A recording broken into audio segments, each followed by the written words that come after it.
बघा, आजच्या स्थायी समितीच्या बैठकीमध्ये जे नेहमीचे मुद्दे असतात ते येतात. यामधल्या दोन मुद्द्यांच्या बाबतीत मी उल्लेख करेन. एक तर जो OCचा विषय होता, हा विषय आपण आज नॉट टेकन करून तो परत पाठवला आहे. याचं कारण त्यावरती विशेष चर्चा होण्याची आवश्यकता आहे असं आम्हाला वाटतं. आणि या बाबतीतलं जे काही धोरण आत्ता आम्हाला जे अपेक्षित आहे की या मुंबईमध्ये राहणाऱ्या हजारो इमारती आहेत ज्यांना OC अजून मिळालेलं नाही, भोगवटा प्रमाणपत्र, तर त्या बाबतीत OC टू ऑल, सर्वांना OC प्रमाणपत्र मिळालं पाहिजे. आणि त्यामध्ये जी एक अट टाकलेली आहे 800 फुटाची, तर त्या बाबतीतही चर्चा होऊन सुधारणा झाली पाहिजे असं आमचं या बाबतीतलं स्पष्ट मत आहे. म्हणून आज तो प्रस्ताव नॉट टेकन झाला. पण मी मुंबईकरांना विश्वास देतो, आम्ही हा प्रस्ताव अधिक सुधारित पद्धतीने या ठिकाणी आणणार आहोत, जेणेकरून वर्षानुवर्षे ज्या इमारतींना भोगवटा प्रमाणपत्र न मिळाल्याने जो काही त्रास होतो आहे तो भविष्यात होऊ नये यासाठी पॉलिसी आणण्यासाठी आम्ही बांधील आहोत. आणि लवकरच ती पॉलिसी पुन्हा एकदा सुधारणा करून आम्ही ती परत आणणार आहोत. नेमकी आतापर्यंतची पॉलिसी काय, त्याची भूगोल नेमकी आकारण कसं आहे आणि पुढे तुमच्याकडून कसं प्लॅन असेल? बघा, असं आहे की यामध्ये 800 फुटापर्यंतचा उल्लेख होता. आमची मागणी होती की त्याही पलीकडे जी काही मुंबई शहरामध्ये घरं असतील त्याच्या बाबतीत तुम्ही काय करणार. दुसरी गोष्ट, काही ठिकाणी इमारतींमध्ये ठराविक काही कमर्शियल म्हणजे व्यावसायिक गाळे ते आणि त्यानंतर निवासी गळे यांचं बायफर्गेशन तुम्ही कसं करणार. बघा, यातली आमची भूमिका स्पष्ट आहे की आपण मुंबई महापालिकेच्या जमिनीवरती ज्या काही झोपडपट्ट्या होत्या त्या झोपडपट्ट्यांना आपण SRA करून त्यांना स्वतःची घरं मिळतील आणि ते अतिक्रमण द्यावं म्हणून आपण भूमिका जर मांडत असू तर वर्षानुवर्षे मुंबई महापालिकेला ज्या करदात्यांनी प्रामाणिकपणे कर दिलेला आहे त्यांच्या बाबतीत आपण काय भूमिका घेणार आहोत. मुळात या करदात्यांना जो त्रास होतोय हा काही त्यांचा गुन्हा आहे का, तर अनेक ठिकाणी अशी परिस्थिती आहे की हा गुन्हा त्यांचा नाही आहे. बिल्डरने बांधकाम करताना काही अनियमितता केली असेल किंवा बिल्डरने जे काही ज्याला आपण म्हणू शकतो कंप्लायन्सेस पूर्ण करण्याची गरज होती ती न केल्यामुळे त्या इमारतीत राहायला गेलेल्या नागरिकांना याचा त्रास होत होता.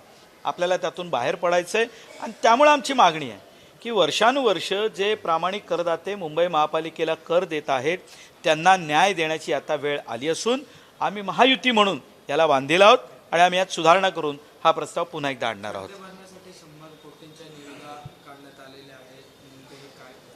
बघा, असं आहे की साधारणतः मुंबई शहरामधल्या रस्त्यांच्या काँक्रिटीकरणाचा जो प्रस्ताव आला त्याचं प्रत्यक्ष काम 2021, 22, 23 असं फेज 1, फेज 2 असं सुरू झालं. हे सुरू होत असताना काल जी आमची बैठक झाली यामध्ये त्यांनी जे आम्हाला पूर्णतः रिपोर्ट्स दिले, या रिपोर्ट्समध्ये आम्ही तपासलं असता असं आमच्या लक्षात आलं की मुंबई शहरामध्ये रस्त्यांचं काँक्रिटीकरण झाल्यामुळे 2021-22 साली जर आपण आकडा पाहिला तर तो आकडा त्यावेळेला 200 कोटींच्या पुढे होता. आता हा आकडा कमी होत होत 50% प्रत्येक वर्षी तो आता कमी होत होत होत यावर्षी हा आकडा आता तुम्ही जसं म्हणताय तसं 100 कोटी असेल. आणि मला खात्री आहे की कदाचित ज्या वेळेला पुढच्या वर्षी 2027च्या मेमध्ये हा जेव्हा फेज 2चा विषय पूर्ण झालेला असेल त्यावेळेला हा आकडा जवळपास फक्त 40 ते 50 कोटीपर्यंत उरेल. कारण त्यावेळी शहरातले पूर्णतः जवळपास 70% रस्ते हे सिमेंट कॉन्क्रीटचे झालेले असतील. साधारणतः 2100 किलोमीटरचे रस्ते या मुंबई शहरामध्ये आहेत आणि त्यापैकी आता 1800 ते 1900 किलोमीटरचे रस्ते हे CC रोडने फेज 2चं काम झाल्यानंतर जवळपास पूर्ण होतील. यामधल्या साईड स्ट्रिप्स असतील या देखील जर आपण इन्क्लूड केल्या तर मग आपल्याकडे 70 ते 80% रस्ते हे ज्या वेळेला आपले CC रोडने पूर्ण झालेले असतील फक्त 50 कोटी रुपयापर्यंत ही रक्कम उरेल आणि भविष्यात ती सुद्धा खाली जाण्याची म्हणजे आम्हाला अपेक्षा आहे.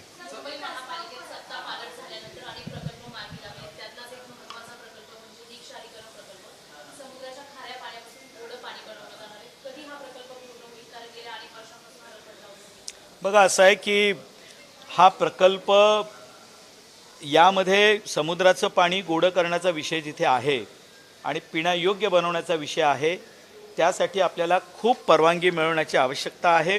यामध्ये महाराष्ट्र शासनाच्या परवानग्या आहेत, सोबतच आपल्याला केंद्र शासनाच्याही परवानग्या लागतात. माझ्या माहितीप्रमाणे आत्ता हा प्रकल्प महाराष्ट्र शासनाच्या परवानगी मिळाल्यानंतर आत्ता हा केंद्र शासनाच्या परवानगीसाठी पुढे पाठवलेला आहे आणि मला अपेक्षा आहे की लवकरात लवकर याच्या परवानग्या प्राप्त होतील. पहिल्या टप्प्यामध्ये आपल्याला 200 MLD पाणी मिळावं अशी अपेक्षा आणि नंतर याचा विस्तार झाल्यानंतर एकूण 400 MLD पाणी मिळेल.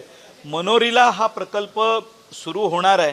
स्वाभाविक आहे झोन 7 आणि 6 हा जो गोरेगावपासून ते दहिसरचा जो भाग आहे ज्याला आत्ता पाणी समस्या मोठ्या प्रमाणावर भेडसावते आहे, स्वाभाविक आहे हे पाणी पुरवठा सुरू झाल्यानंतर आम्हाला मोठ्या प्रमाणात दिलासा मिळेल. आत्ता याची परवानगी मिळवण्यासाठी हा विषय आत्ता हा दिल्लीतल्या केंद्रीय परवानगीसाठी आपला गेलेला आहे.